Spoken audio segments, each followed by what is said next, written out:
They called her fragile. A liability. The woman who cried during briefings and froze during drills. Lieutenant Garrett watched her hands tremble as she poured coffee, convinced she'd never survive real combat. But on a Tuesday afternoon in Prague, when 5 armed operatives stormed their safe house, Irene Hill moved like water through stone. Garrett blinked, and the first attacker was on the ground, his weapon clattering across the floor. He blinked again, and there were 2 more down. By the time he processed what he was seeing, all 5 hostiles lay unconscious at her feet, and Irene stood in the center of the room, breathing steadily, her eyes no longer holding tears but something ancient and unbreakable. This is the story of the operative they thought was broken, until she proved that sometimes the most dangerous weapon is the one everyone underestimates. Before we continue, let us know where you're watching from. If you're enjoying this, don't miss out, subscribe now for more. The rain had finally stopped when Irene Hill arrived at the European Intelligence Coordination Center in Brussels, but the gray sky seemed determined to hold on to its melancholy. She stood outside the reinforced glass entrance, her credentials clutched in hands that wouldn't stop shaking, watching her reflection waver in the security scanner's blue light. 26 years old, fluent in 7 languages, top marks in psychological analysis and tactical theory. None of it seemed to matter when her own mind kept betraying her with panic attacks and sleepless nights. Inside, the operations floor hummed with controlled chaos. Analysts monitored screens displaying real-time intelligence from across the continent. Field operatives moved with purposeful confidence between briefing rooms and equipment lockers. Everyone seemed to know exactly where they belonged, exactly what they were capable of. Irene felt like an imposter wearing someone else's credentials. Hill?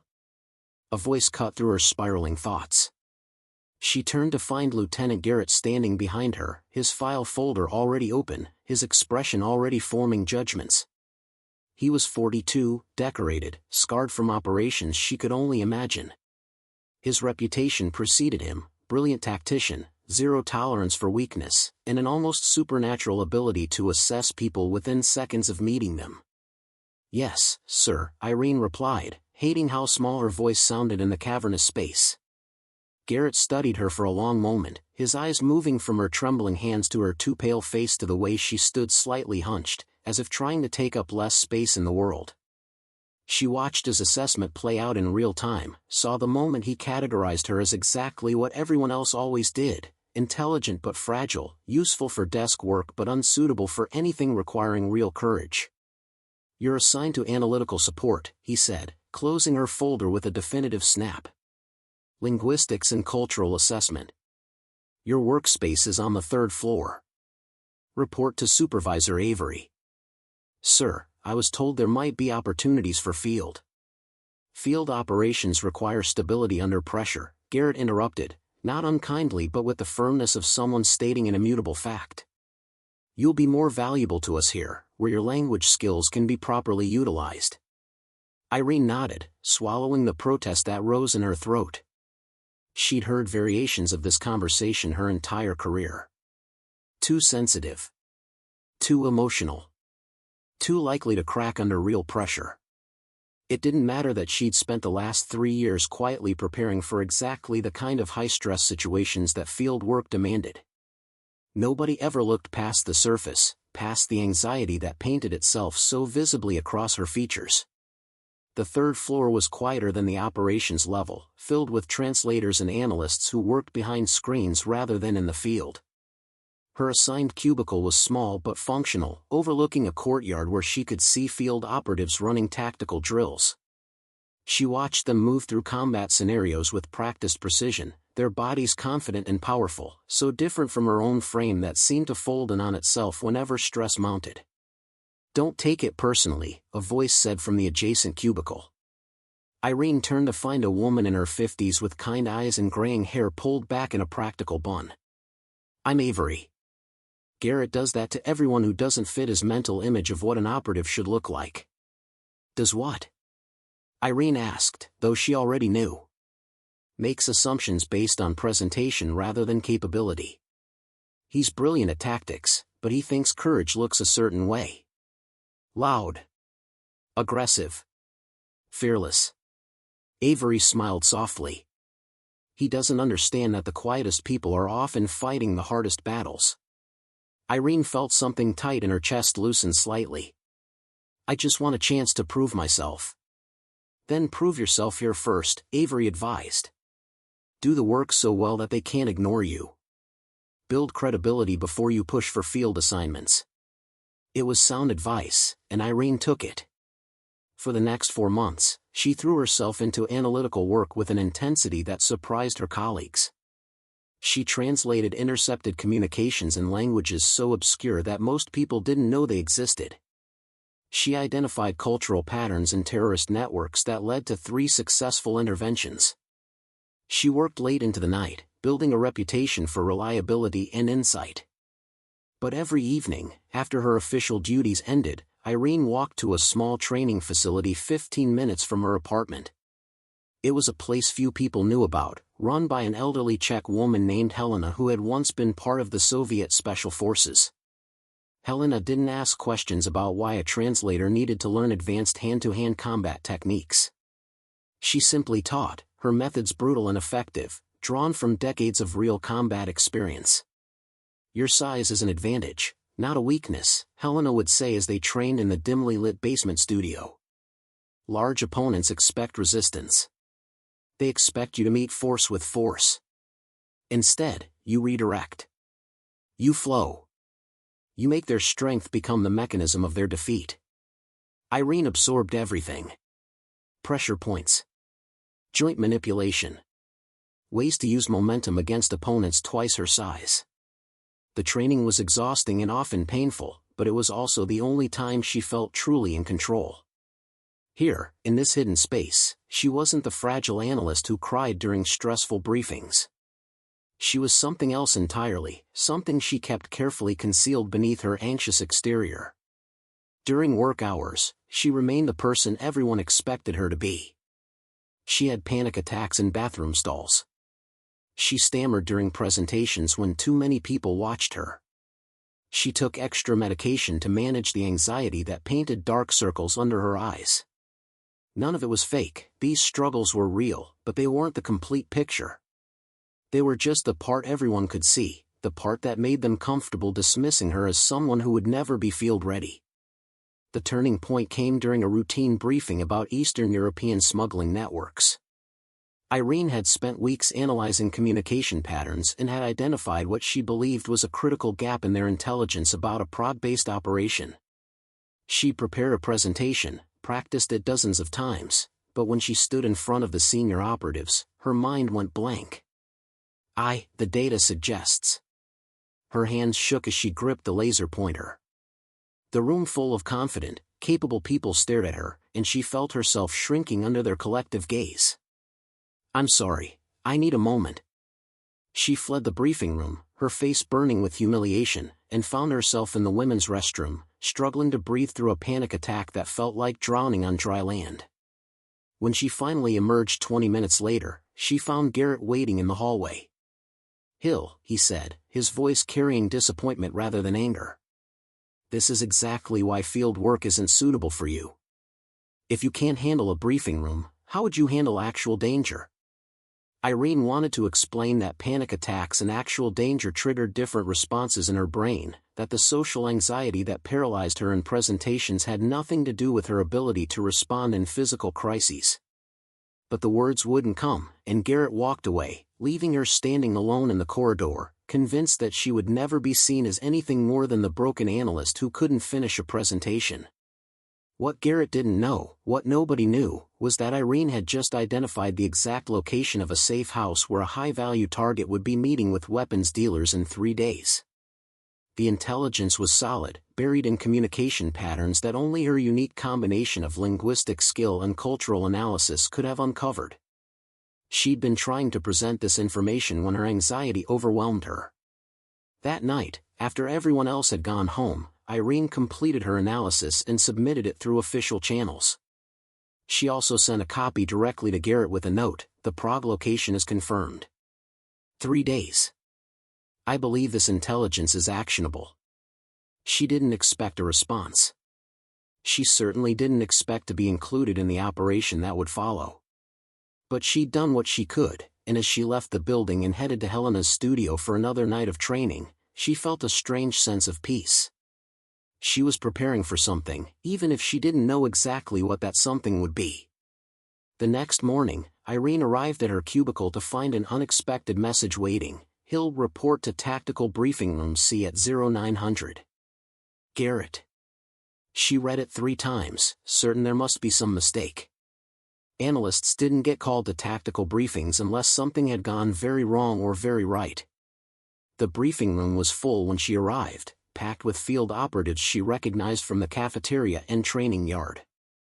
They stood in clusters, discussing equipment and approach angles, their conversations filled with casual references to operations she'd only read about in reports. Irene felt every eye turn toward her as she slipped through the door, felt the questions hanging in the air. Why is the analyst who couldn't finish a presentation in our briefing? Garrett stood at the front of the room, studying a digital map of Prague projected on the main screen.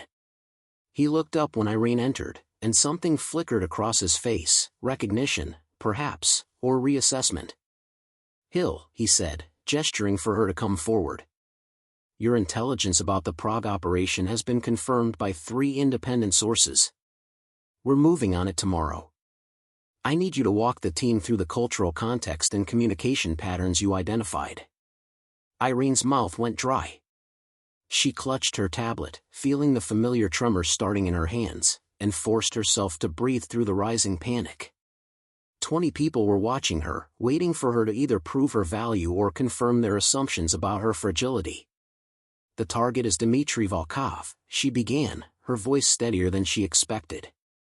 She touched the tablet, and the map zoomed in on a residential district in Prague's Old Town. He's been operating through a network of Eastern European contacts, but his communication patterns show something unusual. She walked them through the analysis, explaining how Volkov's use of specific idioms and cultural references had allowed her to pinpoint not just his general location but the exact building where he'd be meeting with weapons dealers. As she spoke, she felt herself slipping into the zone she inhabited when language and pattern recognition became her entire focus. The anxiety didn't disappear, but it moved to the background, no longer the dominant force in her mind. The safe house is here, she concluded, highlighting a 3-story building near the Vltava River. Based on his patterns, he'll arrive between 1400 and 1600 hours tomorrow. He travels with minimal security because he relies on anonymity rather than force. Garrett studied the map, then looked at Irene with something approaching respect. Good work, Hill. This is solid intelligence. One of the field operatives, a muscular man named Lieutenant Brennan, raised his hand. What about civilian presence? That's a residential area. The building is primarily vacation rentals, Irene replied, pulling up additional data. Occupancy rates suggest minimal civilian presence during weekday afternoons. The ground floor is a closed bookshop. Top floor is Volkov's safe house. The briefing continued for another hour, with Garrett assigning roles and reviewing contingency plans. Irene remained at the front, answering questions about cultural context and expected behavior patterns. For the first time since joining the center, she felt like her contributions mattered, like she was part of the team rather than just support staff. As the briefing concluded and operatives filed out, Garrett approached her. Hill, I may have misjudged your capabilities. At least in terms of analysis. Thank you, sir, Irene said, though the qualification stung. Good at analysis, still not field ready. Still fragile. I want you in Prague with us, Garrett continued, and Irene's heart leaped before he finished the sentence. In an observer capacity. You'll stay with the support team at a safe distance, but I want you available in case we need real-time cultural interpretation. It wasn't a field assignment, not really, but it was closer than she'd ever been. I understand, sir. I'll be ready. The flight to Prague the next morning was Irene's first time traveling with a tactical team. She sat in the back of the military transport, surrounded by operatives checking weapons and reviewing approach plans. Nobody spoke to her directly, but she caught fragments of conversation that made it clear what they thought of her presence. Bringing an analyst to a tactical operation, Brennan muttered to his partner. What's next, bringing a librarian. She's the one who found him, the partner replied. Garrett wants her there for interpretation. She'll probably have a panic attack if she hears gunfire. Remember the briefing incident? Irene kept her eyes on her tablet, pretending she couldn't hear them, but each word was another weight added to the burden she carried. They weren't wrong about her anxiety, about her visible struggles with stress. They just didn't understand that those struggles existed alongside capabilities they couldn't imagine. The safe house Garrett had secured for the support team was 2 blocks from Volkov's location, close enough to monitor but far enough to maintain operational security. It was a converted apartment with communication equipment set up in what had once been a living room. Irene sat at a folding table with 2 tech specialists, monitoring audio feeds and providing real-time translation as the tactical team moved into position. Target confirmed, came Garrett's voice through the comms. Visual on Volkov entering the building. We're moving to intercept. Irene translated the snippets of conversation they were picking up from directional microphones, confirming that Volkov was meeting with 3 weapons dealers as expected. Everything was proceeding according to plan.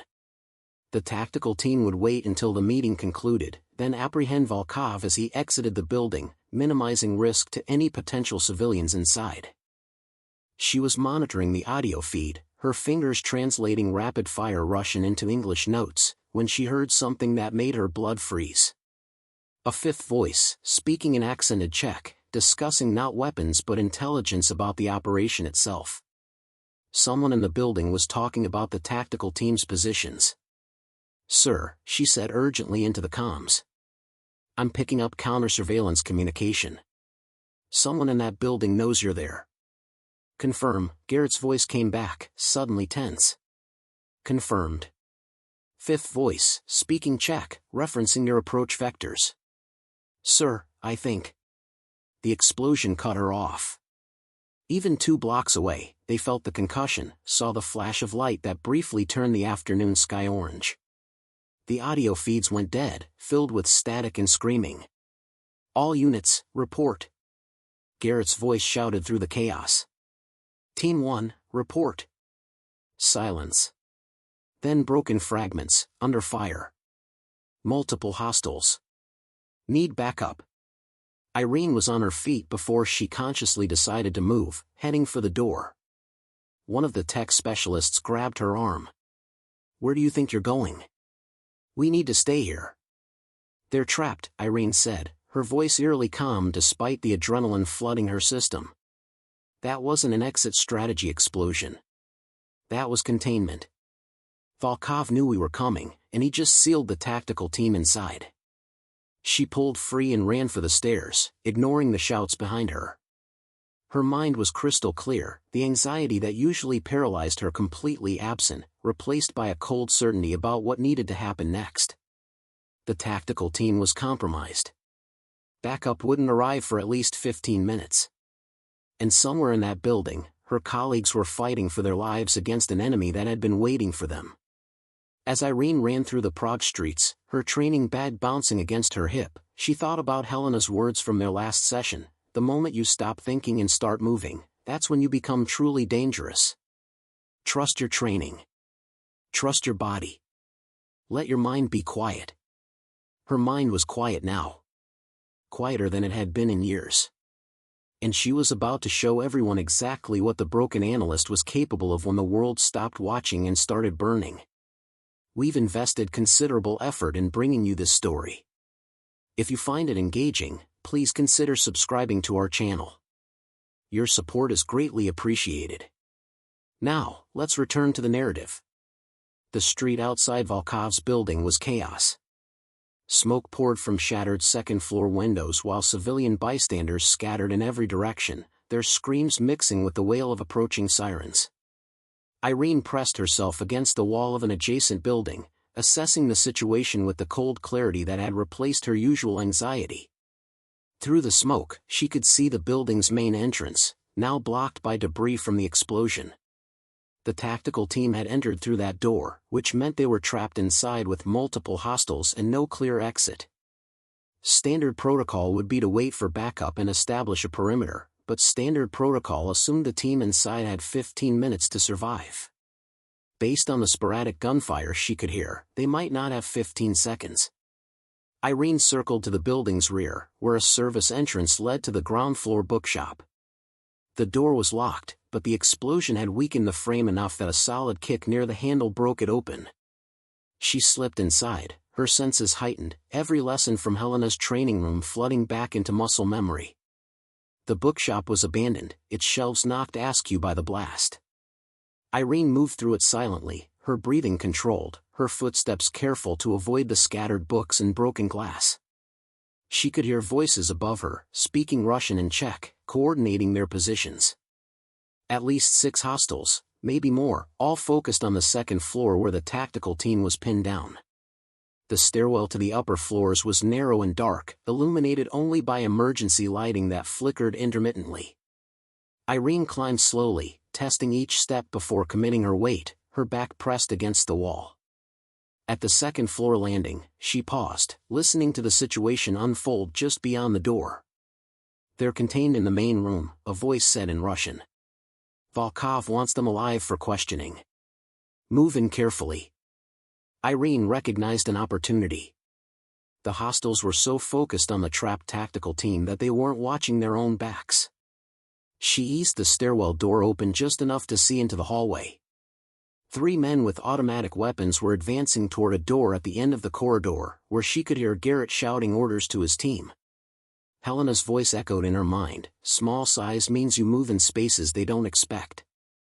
You become the threat they can't see until it's too late." Irene moved into the hallway like a shadow, closing the distance to the nearest hostile in 3 silent steps. He never saw her coming. She struck the pressure point at the base of his skull with precision, using just enough force to render him unconscious without killing him. As he crumpled, she caught his weapon before it could clatter to the floor and set it aside silently. The second hostile turned at the movement, his eyes widening in surprise at seeing a small woman in civilian clothes where an operative should be. That moment of confusion was all Irene needed. She stepped inside his guard, redirected his weapon upward with one hand while her other drove into his solar plexus, expelling all the air from his lungs. As he gasped, she swept his legs and used his own momentum to drive him into the wall. He went down hard, unconscious before he hit the floor. The third hostile shouted a warning and raised his weapon, but Irene was already moving. She dove low, rolling past his line of fire, and came up inside his reach. Her elbow struck his wrist, forcing him to drop the gun, then she pivoted and delivered a palm strike to his jaw that snapped his head back. He staggered, and she finished with a knee to his midsection followed by a takedown that left him sprawled unconscious on the hallway floor. 3 hostiles neutralized in less than 20 seconds. Irene's heart was pounding, but her hands were steady. The anxiety that usually consumed her was nowhere to be found, replaced by a calm focus that felt almost meditative. She picked up one of the fallen weapons and moved toward the door where her team was trapped, ready to even the odds. Part 4. Irene pressed herself against the wall beside the door where the tactical team was pinned down, listening to the situation inside. Through the splintered wood, she could hear Garrett coordinating defensive positions while automatic weapons fire periodically raked across the room. At least 3 more hostiles were inside, possibly more, and her team was running low on ammunition. "We need extraction now." Brennan's voice shouted over the gunfire. "We've got wounded and we're almost dry on rounds." "Backup is 10 minutes out," Garrett responded, his voice tight with frustration. "We hold until they arrive. 10 minutes might as well be 10 hours. Irene could hear the confidence in the hostile voices, the way they were methodically tightening the noose. They knew the tactical team was trapped and running out of options. What they didn't know was that the balance of power was about to shift. Irene tested the door handle carefully. Locked from the inside, which meant she couldn't simply enter and risk friendly fire from her own team. She needed a different approach. Looking up, she noticed an old ventilation grate in the ceiling, probably original to the building's construction. It was small, barely large enough for a person to fit through, but that had never been a disadvantage for her. She climbed onto a damaged radiator and pried the grate open, then pulled herself into the narrow space above. The ventilation shaft was cramped and dusty, forcing her to crawl on her stomach, but it ran directly over the room where the firefight was occurring. Through gaps in the deteriorating plaster, she could see the scene below. The tactical team was barricaded behind overturned furniture on one side of the room. 4 operatives, including Garrett and Brennan, with at least 2 wounded. On the opposite side, 4 hostiles with superior firepower were slowly advancing, using suppressing fire to keep the team pinned down. One of the hostiles was speaking into a radio, probably calling for reinforcements. Irene positioned herself above the hostile positions and began working at the weakened plaster, carefully loosening a section large enough to drop through. She had one advantage: nobody ever looked up. In every combat scenario, people focused on horizontal threats, on doors and windows and corners. The ceiling was psychological dead space. She dropped through the opening feet first, landing directly behind the hostile with the radio. Her momentum drove him forward into his companions, creating a moment of chaos that gave the tactical team time to react. Before the hostiles could recover, Irene had disarmed the radio operator and used his own weapon stock to strike the pressure point behind his ear. He dropped instantly. "What the hell?" Garrett's voice was a mixture of shock and disbelief. But Irene was already moving. The second hostile spun toward her, bringing his weapon to bear, but she was inside his guard before he could fire. She trapped his arm, hyperextended his elbow joint until the weapon fell, then delivered a quick combination that left him unconscious on the floor. The third hostile backed away, shouting in Russian, trying to get distance to use his weapon effectively. Irene pursued relentlessly, her movements fluid and precise. She feinted left, drew his aim off target, then closed the distance with a speed that surprised even her. Her strike to his throat was controlled, just enough force to collapse his windpipe temporarily without killing him. As he gasped for air, she disarmed him and swept his legs, leaving him choking but alive on the floor. The fourth hostile had the presence of mind to use the chaos to fall back to a defensive position behind a concrete support pillar. He fired wildly, forcing everyone to take cover. Irene rolled behind an overturned desk, breathing steadily, analyzing the situation. He had cover and firepower. She needed to make him abandon both. Covering fire, she shouted to Garrett, and without waiting for confirmation, she sprinted directly at the pillar. The tactical team opened up with their remaining ammunition, not to hit the target but to force him to keep his head down. In that split second of suppression, Irene closed the distance. She came around the pillar low and fast, too close for him to bring his weapon to bear. Her knee struck his gun hand, forcing the weapon up, then she grabbed his tactical vest and used his own weight to throw him off balance. As he stumbled, she delivered a precise strike to the nerve cluster in his neck. He dropped like a puppet with cut strings.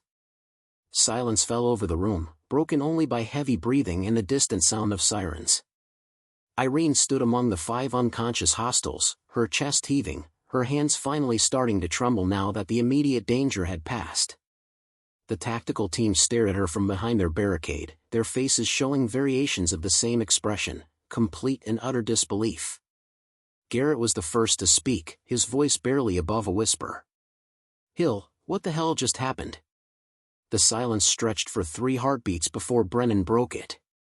"Did anyone else just watch the analyst who cries during briefings take down 5 armed hostiles with her bare hands, or am I having a stroke?" Irene stood perfectly still in the center of the room, surrounded by unconscious bodies, her civilian clothes now torn and dusty from the ventilation shaft. The adrenaline was beginning to ebb, and with it came the familiar tremor in her hands. But her voice remained steady as she addressed Garrett. "Sir, we need to secure Volkov before he escapes. He's likely on the 3rd floor, and reinforcements will arrive soon." Garrett pushed himself up from behind the barricade, his tactical vest torn from shrapnel, a cut bleeding above his left eye. He looked at Irene as if seeing her for the first time, his analytical mind trying to reconcile the fragile analyst who'd fled a briefing room with the woman who'd just executed a combat operation with surgical precision. "Where did you learn to fight like that?" he asked, his command voice temporarily replaced by genuine bewilderment. I take self-defense classes, Irene replied, which was technically true if you considered advanced system training under a former Soviet operative to be self-defense classes. Sir, Volkov. Right. Volkov. Garrett shook himself back into operational mode. He keyed his radio. Control, this is Garrett. We've secured the second floor. Hostiles neutralized. We're moving to the third floor to apprehend the primary target. Negative, came the response. Backup is 3 minutes out. Hold position and wait for reinforcement. Garrett looked around the room at his wounded team members, at the unconscious hostiles, at Irene standing calmly amid the chaos she'd just resolved. Control, we have an asset here who's proven herself capable. We're proceeding to the third floor. Asset? Irene asked quietly. What else would you call someone who just saved my entire team? Garrett replied, checking his weapon. Brennan, you're with me. Davis, stay with the wounded. Hill, he paused, clearly struggling with what to say next. Do what you just did, but try not to make the rest of us look completely useless. They moved as a 3-person unit up the stairs to the third floor, with Irene taking point at Garrett's insistence. The anxiety that usually plagued her in social situations remained absent, replaced by the same focused calm she'd experienced in Helena's training room. This wasn't a briefing or a presentation. This was pure problem-solving with physical solutions, and her mind excelled at finding the optimal path through complex systems. The third-floor hallway was empty except for 2 more hostiles standing guard outside a reinforced door. They spotted the team immediately and raised their weapons, but Irene was already moving.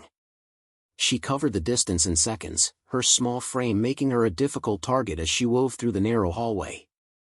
The first guard fired, but she'd anticipated his aim point and dropped into a slide that carried her beneath his line of fire. She swept his legs as she passed, and he went down hard. The second guard tried to track her movement, but Brennan's covering fire forced him back. Irene came up from her slide directly in front of him, delivered a palm strike to his sternum that drove him against the wall, then followed with a combination that left him unconscious beside his partner. Jesus Christ, Brennan muttered. She moves like water. Garrett approached the reinforced door, testing it carefully. Locked from inside. Probably steel core. We'll need breaching charges. Or we could ask nicely, Irene said, stepping up to the door and knocking politely. She spoke in perfect Russian, her voice carrying the accent of someone from St. Petersburg. Mr. Volkov, my name is Irene Hill. Your security team has been neutralized. You have 2 choices, open this door and surrender peacefully, or we breach it and you surrender violently. Either way, you're coming with us. There was a long pause, then Volkov's voice came through the door, also in Russian. You're the analyst. The one they said was too fragile for field work. Apparently they were mistaken, Irene replied calmly. As were you, when you assumed an intelligence analyst couldn't also be trained in combat operations. Another pause, then the sound of locks disengaging. The door opened to reveal Dmitry Volkov, hands raised, a wry smile on his face. I respect professionalism, Miss Hill. You've earned your victory today. The aftermath of the Prague operation unfolded in stages, each one more surreal than the last.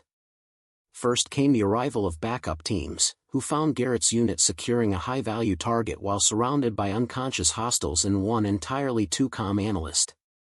Then came the medical evaluations, where doctors confirmed that every hostile Irene had neutralized would recover fully, their injuries precise enough to incapacitate without causing permanent damage. Then came the debriefings, which lasted for 3 days. Irene sat across from a review board consisting of 5 senior intelligence officers, including 2 she'd never met before. They'd watched the security footage from the building's surviving cameras at least a dozen times, freeze-framing moments where her movements seemed to defy physics, where her small frame somehow generated enough force to drop men twice her size. Miss Hill, one of the board members began, a stern woman with Norwegian insignia on her uniform. Your personnel file makes no mention of advanced combat training. Yet we've just watched you neutralize 9 hostile operatives with your bare hands. How do you explain this discrepancy? Irene had prepared for this question during the long flight back to Brussels. I've been training in Systema for 3 years, ma'am. It's a Russian martial art focused on redirecting force and exploiting physiological vulnerabilities. I never listed it on my file because it was a personal hobby, not part of my professional qualifications. A personal hobby, another board member repeated skeptically. Most people collect stamps or play tennis as hobbies. I also speak 7 languages, Irene replied. Some people find that excessive too, but I believe in being prepared for various situations. Garrett, who'd been invited to provide testimony, leaned forward. With respect to the board, Miss Hill's training level is less relevant than her actions during the operation. She saved my team's lives and secured our primary objective. Whatever her motivations for acquiring those skills, I'm grateful she had them. The Norwegian officer turned to Garrett.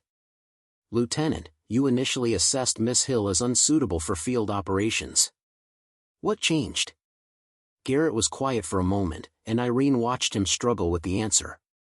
Finally, he said, I made assumptions based on visible characteristics rather than actual capabilities. Miss Hill has panic attacks and social anxiety. I interpreted those as signs of general weakness rather than understanding their specific conditions that don't affect her performance in life-threatening situations. She fled from a briefing room, another board member pointed out. She did, Garrett agreed. And then she ran toward an active combat situation where my team was pinned down by superior forces. I mistook her anxiety about public speaking for an inability to handle pressure. I was wrong. The questioning continued for hours, covering every aspect of the operation. They wanted to understand how she'd entered the building, how she'd navigated to the second floor, how she'd known to use the ventilation shaft. Irene answered each question calmly and precisely, walking them through her decision-making process step by step. What she didn't tell them was how quiet her mind had been during the entire operation. How the anxiety that usually consumed her in safe, social situations had completely vanished the moment real danger appeared. How 3 years of training with Helena had given her not just physical skills but a mental framework where physical problem-solving became a form of meditation. On the 3rd day of debriefings, the board delivered their decision. Irene was cleared of any procedural violations, her actions deemed justified given the circumstances. More significantly, she was being offered a new position, field operative with specialized focus on situations requiring linguistic and cultural expertise combined with tactical capability. However, the Norwegian officer added, this position comes with mandatory psychological evaluation and continued oversight. Your anxiety condition requires management, Miss Hill. I understand, ma'am, Irene replied. I've been managing it for years. It's never interfered with my ability to do my job. Except when it has, the officer countered, referencing the abandoned briefing presentation. Irene met her gaze steadily. Respectfully, ma'am, I'd rather have an operative who sometimes struggles with presentations but performs flawlessly under fire than someone who's comfortable in briefing rooms but freezes in combat. I know my limitations. I also know my strengths. The officer's expression softened slightly. Fair point, Miss Hill. Welcome to field operations. 6 months after Prague, Irene found herself standing in the same briefing room where she'd once fled in panic. But everything had changed. The field operatives who'd once dismissed her now listened when she spoke. The analysts who'd pitted her fragility now asked about her training regimen. Even the room itself felt different, less like a judgment hall and more like a workspace where her expertise actually mattered. She was leading the briefing this time, walking a joint task force through intelligence about a trafficking network operating across 3 countries. Her hands still trembled slightly as she held the laser pointer, and she could feel the familiar tightness in her chest that signaled rising anxiety. But she'd learned to work through it, to let her voice carry even when her body wanted to shut down. The primary target is operating out of Vienna, she explained, highlighting locations on the digital map. But the network extends through Budapest and Belgrade. We'll need coordinated operations across all 3 cities. Lieutenant Brennan, who'd witnessed her takedown of 5 hostiles in Prague, raised his hand. Hill, what's your assessment of hostile capability? Are we looking at trained operatives or street-level enforcers? Mixed, Irene replied, pulling up profile images. The leadership has military backgrounds, former Serbian special forces. But the ground-level personnel are mostly opportunistic criminals with minimal combat training. The real danger is their willingness to use civilians as shields. Garrett, now promoted to captain after the Prague success, nodded approvingly. Which is why Hill will be leading the Vienna operation. Her combination of language skills and tactical capability makes her ideal for navigating a situation where we might need both negotiation and force. The room murmured with agreement, a sound that would have been impossible 6 months ago. Irene had proven herself in ways that transcended their initial judgments. She was no longer the fragile analyst who cried during stressful moments. She was the operative who'd saved an entire tactical team while everyone else thought her broken. After the briefing, Irene walked to the training facility in the building's basement. It had become her refuge, the place where she could channel the anxiety that still plagued her into something productive. She was halfway through a training sequence when Garrett entered, watching her move through combat forms with an expression of continued amazement. "You make it look effortless," he said when she finished. "Like you're dancing rather than fighting." Irene grabbed a towel, wiping sweat from her face. "It's never effortless, sir. Every movement requires absolute focus. The moment I start thinking about the anxiety instead of the technique, everything falls apart." "Is that what happened in Prague? You stopped thinking and just moved?" "Something like that." Irene sat on a training bench, her hands finally stopping their tremor as the physical exertion calmed her nervous system. "In social situations, my brain creates threats that don't exist. Imagine judgments, potential failures, all the ways I might disappoint people. But in actual combat, the threats are real and immediate. My brain doesn't have time to create false dangers when it's dealing with actual ones." Garrett sat beside her, his expression thoughtful. "I owe you an apology, Hill. A real one, not just the professional acknowledgement I gave the review board. I saw your anxiety and assumed it meant weakness across all domains. I didn't understand that psychological conditions don't define capability." "Most people don't," Irene replied without bitterness. "I spent years letting them think I was broken because it was easier than explaining that I'm just wired differently. The anxiety is real, but it's not who I am. It's just one part of a more complex picture." "Well, the complete picture is impressive as hell," Garrett said with a slight smile. "Which is why I'm assigning you a permanent team for the Vienna operation. You'll have full operational authority." Irene felt the familiar flutter of panic at the thought of leading a team, of being responsible for other people's lives. But she'd learned to recognize that feeling and work through it. "I won't let them down, sir." "I know you won't. You've never let anyone down when it actually mattered." After Garrett left, Irene remained in the training room, staring at her reflection in the mirrored wall. She looked the same as she had 6 months ago, small, unimposing, the kind of person people instinctively wanted to protect rather than follow into danger. But appearances had always been deceptive where she was concerned. Her phone buzzed with a message from Helena, "Heard about Vienna assignment. Remember, you are not broken. You are forged. There is a difference." Irene smiled at the words. Helena had been the first person to see past her anxiety to the potential beneath. She'd spent 3 years teaching Irene not just how to fight, but how to trust herself in moments of crisis. That trust had saved lives in Prague, and it would guide her through whatever came next.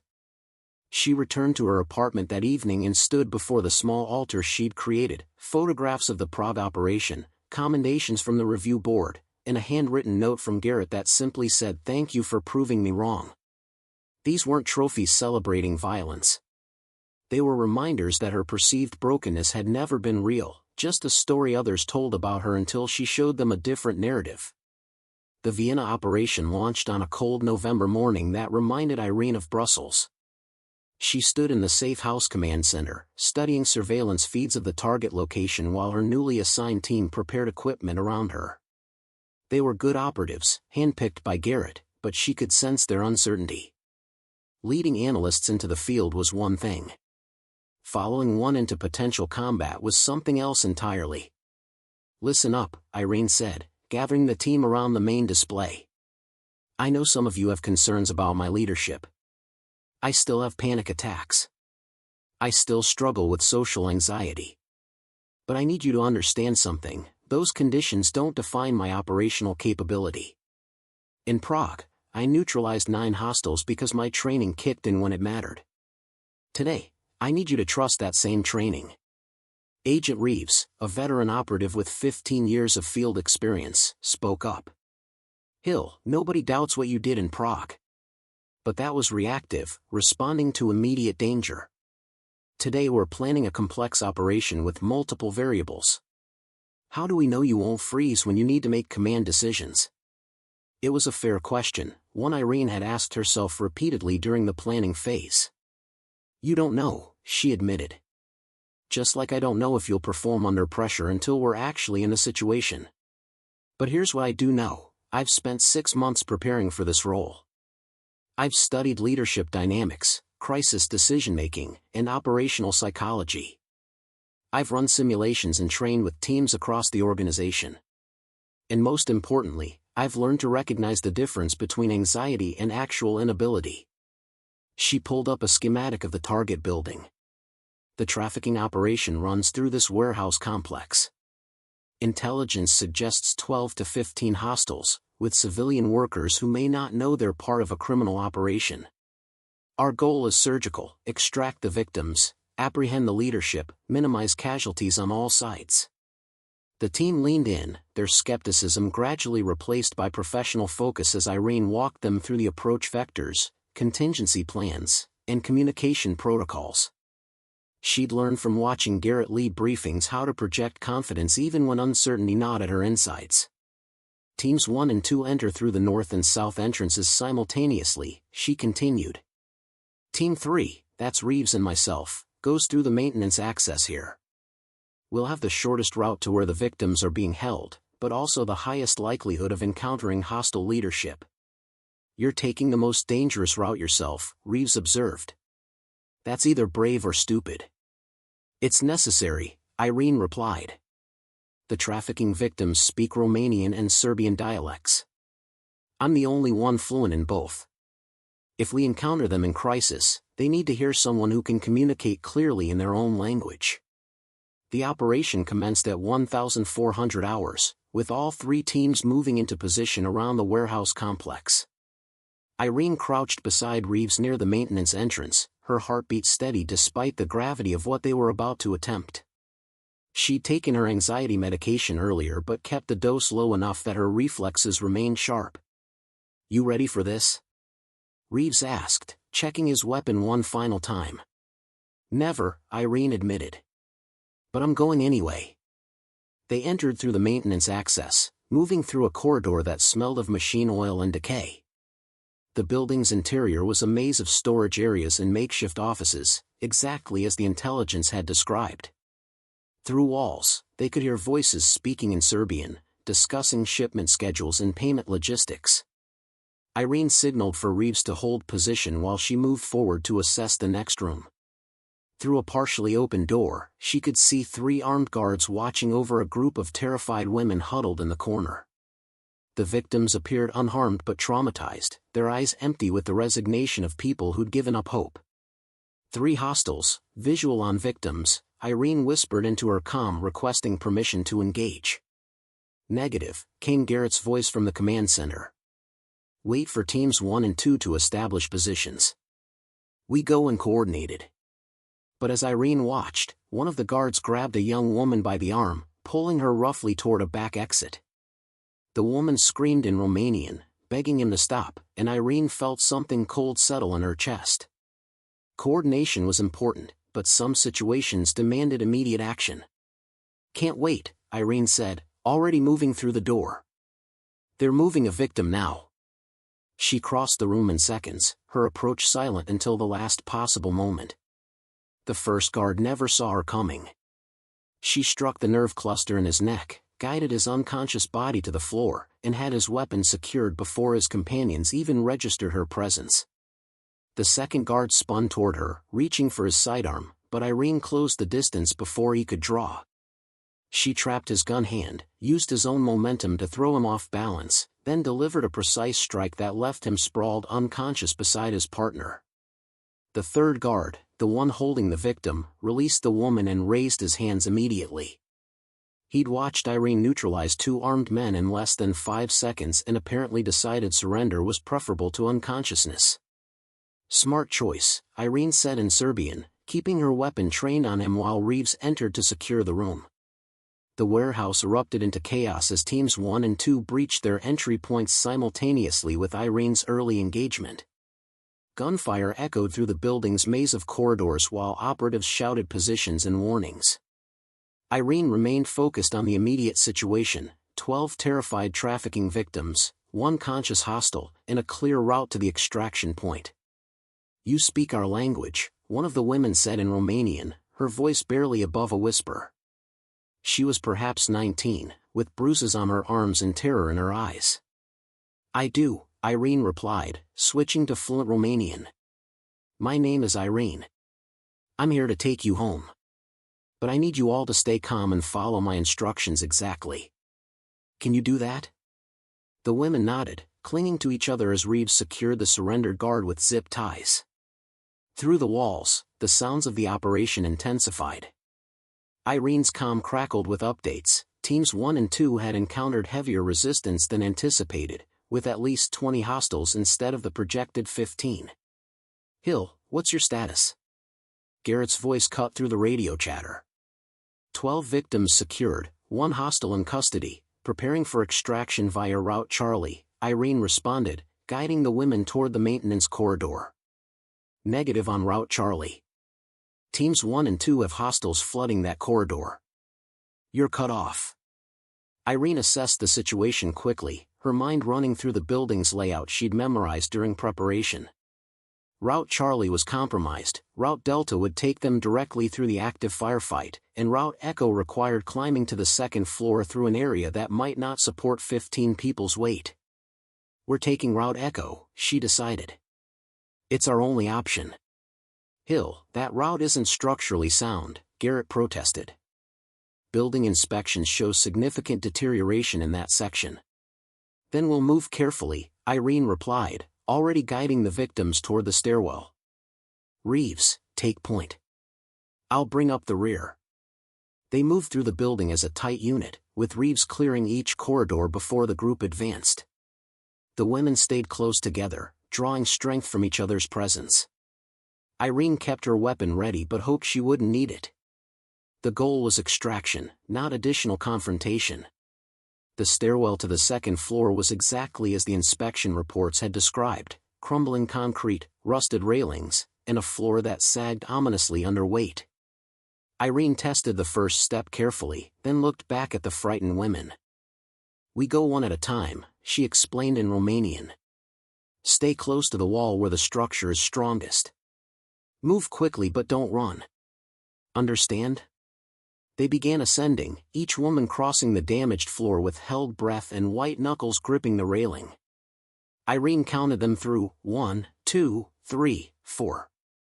The 5th woman was halfway across when gunfire erupted below them, and she froze in panic. "Keep moving," Irene urged in Romanian, but the woman was paralyzed with fear. Irene made a split-second decision and moved onto the unstable floor herself, reaching the frozen woman in 4 quick steps. The floor groaned under their combined weight, and she could feel the structure shifting beneath them. "Look at me," Irene said firmly, making eye contact with the terrified woman. "Not down, not at the damage, just at me. We're going to walk together. Trust me." The woman nodded, and they crossed the remaining distance together, the floor protesting but holding. 8 more women to go. Behind them, the sounds of pursuit were growing closer. Hostile reinforcements were converging on their position, drawn by the obvious escape route. "Reeves, we need to move faster," Irene said, helping the next woman onto the stairs. "If we move faster, that floor's going to give out," Reeves replied, but he was already positioning himself to help guide the women across. They got 10 women safely to the second floor before the first hostile appeared at the base of the stairwell. He raised his weapon, but Irene was faster. She fired twice, placing rounds into the wall beside his head in clear warning shots. He dove back into cover, buying them precious seconds. The 11th woman was crossing when the floor finally gave way. She screamed as the section beneath her feet crumbled, her body dropping through the opening. Irene lunged forward, catching the woman's wrist just before she fell completely through. The sudden weight nearly pulled Irene through the gap as well, but Reeves grabbed her belt and anchored her in place. "I've got you," Irene said in Romanian, locking eyes with the dangling woman. "Don't let go. I won't let you fall." The woman's grip was weakening, her fingers slipping with sweat and fear. Below them, hostiles were gathering, drawn by the commotion. Irene's shoulders screamed with the strain of supporting the woman's full weight, but she focused on Helena's training. Strength isn't about muscle mass, it's about leverage and determination. With Reeves providing counterweight, Irene slowly pulled the woman back through the opening. Hands reached out to help, other victims finding courage in the crisis, pulling their companion to safety. The moment she was secure, Irene scrambled back from the collapsing section. "Last one, let's go," she shouted, and the 12th woman sprinted across the remaining stable section just as more of the floor gave way behind her. They were all together now, 12 victims and 2 operatives, but trapped on the second floor with hostiles below and structural failure blocking their retreat. Irene assessed their options in seconds. There was a loading dock window 20 feet away that opened onto a fire escape. It was their only way out. "Route Foxtrot," she said into her comm. "We're exiting via the east loading dock. Need immediate extraction at that location." "Copy that," Garrett responded. "Extraction team en route." 2 minutes. 2 minutes felt like eternity as they moved toward the window, but Irene kept the victims calm with steady instructions in their native languages. Behind them, hostiles were finding alternate routes to the second floor, their shouts growing closer. Reeves positioned himself to cover their retreat while Irene helped the women through the window onto the fire escape. The extraction vehicles arrived just as the first woman reached ground level. Irene guided each victim into safety, counting them off, making sure everyone made it out. 12 women, all accounted for, all headed toward freedom instead of continued nightmare. As the last victim climbed into the extraction vehicle, Irene finally allowed herself to feel the exhaustion that threatened to overwhelm her. Her hands were shaking again, the adrenaline fading and leaving anxiety in its wake. But they'd succeeded. Despite the complications, despite the structural failures and hostile resistance, they'd brought everyone home safely. The debriefing lasted 2 hours, with Garrett's team walking through every decision point of the Vienna operation. Irene sat at the head of the table, fielding questions about her choice to engage early, to use the compromised route Echo, to risk the structural collapse. Some questions were challenging, probing whether her decisions had been tactically sound or merely fortunate. She answered each one calmly, defending her choices while acknowledging where different decisions might have been equally valid. The floor collapse could have killed someone, one analyst pointed out. Was the risk justified? The alternative was leading 12 unarmed women through an active firefight, Irene replied. I assessed Route Echo as the least dangerous option among several dangerous choices. The floor held long enough to get everyone across. That's what matters. Garrett leaned back in his chair, studying her with an expression that had evolved from initial skepticism to something approaching respect. Hill, you made multiple high-pressure decisions during that operation. Yet your field reports show no mention of the anxiety issues that have been part of your medical file. How do you explain that? Irene had known this question would come eventually. Sir, my anxiety is real and ongoing. But it manifests primarily in anticipatory situations, briefings, presentations, social interactions where I'm being evaluated. During actual operations, when people's lives depend on immediate action, a different part of my brain takes over. The anxiety doesn't disappear, it just becomes less relevant than the mission. That's an interesting distinction, a psychiatric consultant added. She'd been brought in specifically to assess whether Irene's anxiety posed a long-term operational risk. Most people experience increased anxiety during dangerous situations, not decreased. Can you elaborate on this pattern? I've had 3 years of therapy to understand it, Irene said.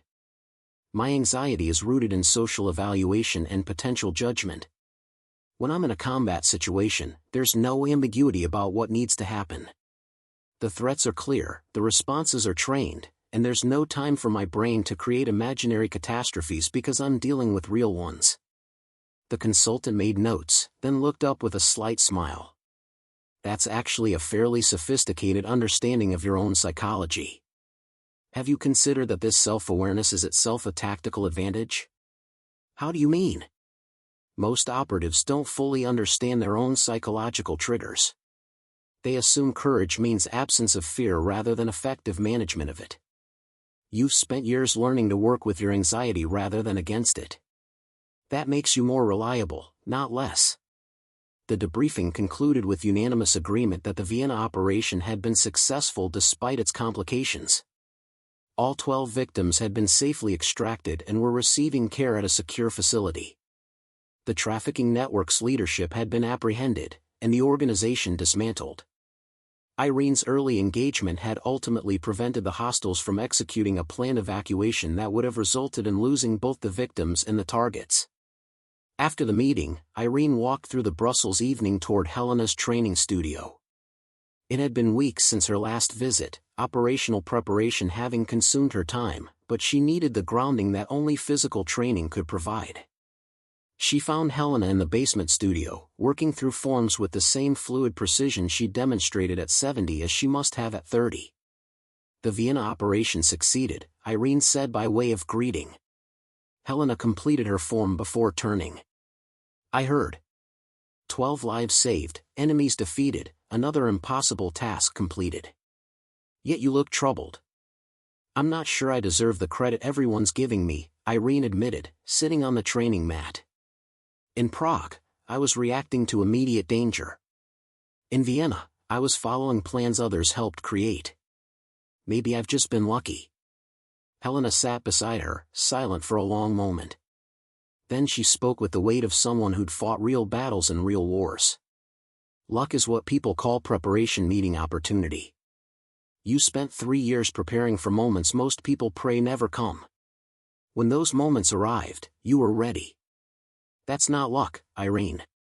That's commitment. But the anxiety hasn't gone away. I still panic during briefings. I still struggle with simple social interactions. What if people realize I'm not as strong as they think? You're conflating 2 different types of strength, Helena replied. Social anxiety doesn't indicate tactical weakness, any more than tactical capability indicates social confidence. You've proven you can perform under pressure. Now you need to accept that performing well doesn't mean you should perform perfectly in all domains. Irene absorbed the words, feeling some of the tension in her chest ease. She'd spent so long trying to overcome her anxiety, to become the confident operator everyone expected, that she'd forgotten her effectiveness didn't require fixing what others perceived as broken. The trafficking victims asked about you, she said, changing the subject. They wanted to know if all European intelligence operatives were small women who spoke their language and fought like avenging angels. Helena laughed. What did you tell them? That I was one of a kind. But that they should never underestimate people based on appearance. Good advice, Helena agreed. For them and for everyone who doubted you. They trained together for 2 hours, moving through forms that required absolute focus and left no room for anxiety or self-doubt. When Irene finally left the studio, her body was exhausted but her mind felt clearer than it had in days. She understood now that she didn't need to choose between acknowledging her struggles and celebrating her strengths. Both could coexist, and in fact, her ability to work through anxiety made her victories more significant, not less. 9 months after Vienna, Irene stood in a conference room facing the European Intelligence Coordination Center's senior leadership. She'd been summoned without explanation, told only that her presence was required for an important announcement. The familiar anxiety churned in her stomach as she waited, her hands trembling slightly despite her best efforts to remain calm. Director General Christensen entered with 3 other senior officials, their expressions unreadable.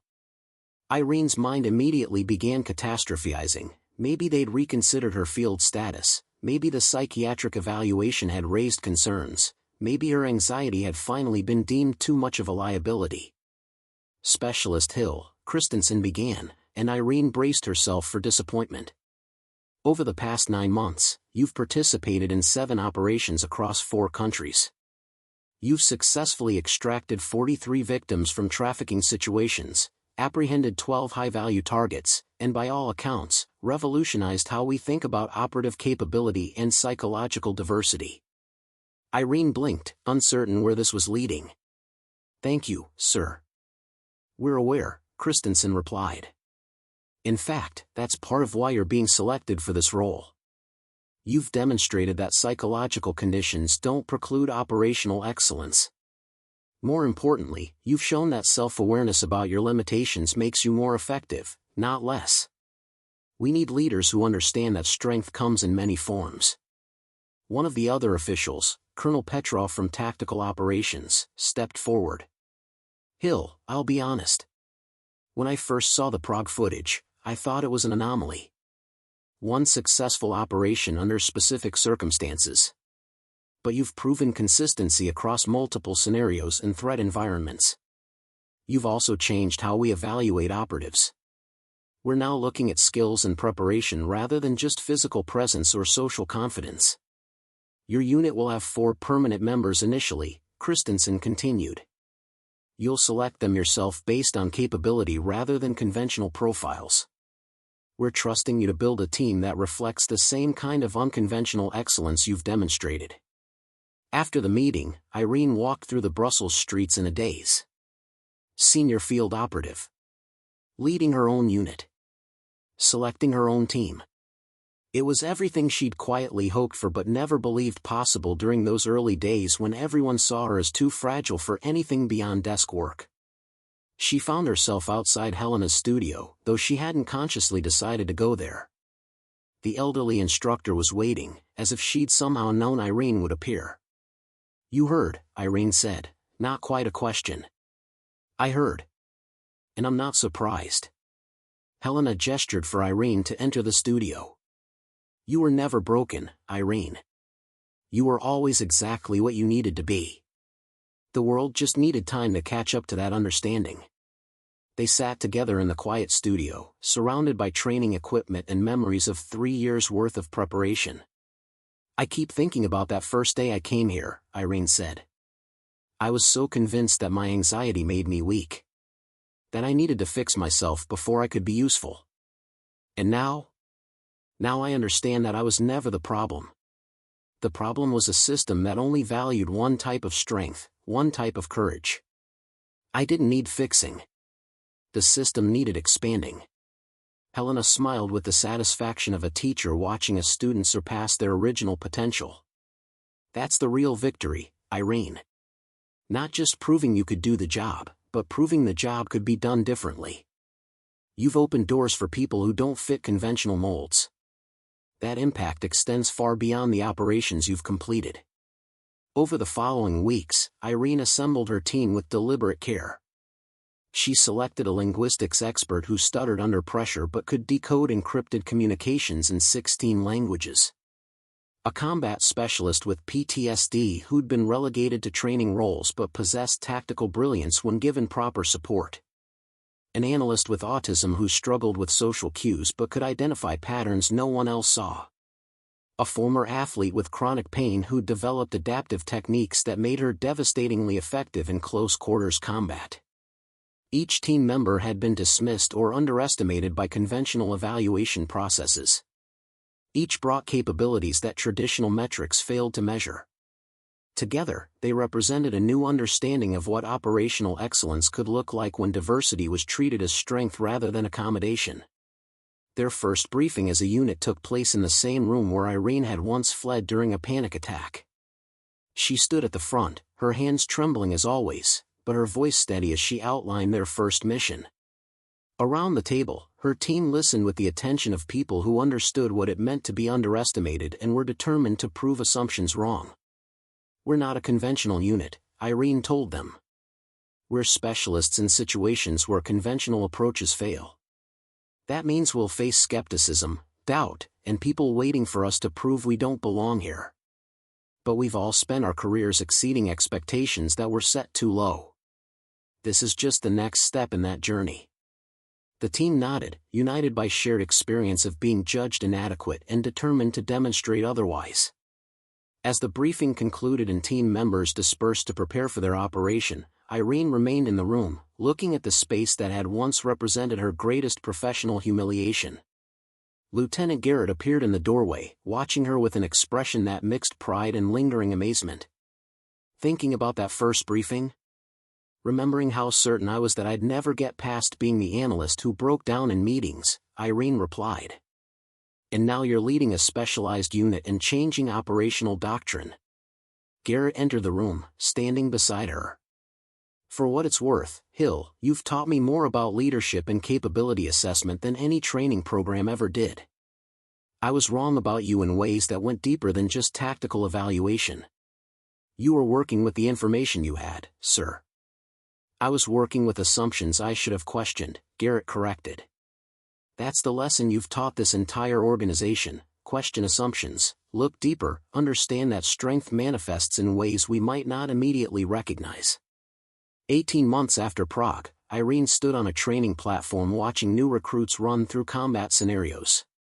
Among them were operatives who would have been dismissed from consideration under previous evaluation criteria, people with anxiety disorders, physical limitations, social challenges, and psychological profiles that didn't fit conventional molds. Each had been given the opportunity Irene had fought to create, the chance to prove that capability transcended appearance and comfort. One recruit in particular caught her attention, a young man with severe social anxiety who moved through the combat scenario with the same fluid precision Irene had demonstrated in Prague. He was small, trembling, and visibly uncomfortable with the observers watching his performance. He was also devastatingly effective, neutralizing simulated threats with techniques that prioritized intelligence over force. "That's Tobias," Reeves said, joining Irene on the observation platform. "He reminds me of someone." Irene smiled. "Let me guess, too fragile for field work?" "That's what his previous supervisors said." Then someone showed them the Prague footage and suggested they reconsider their assessment criteria.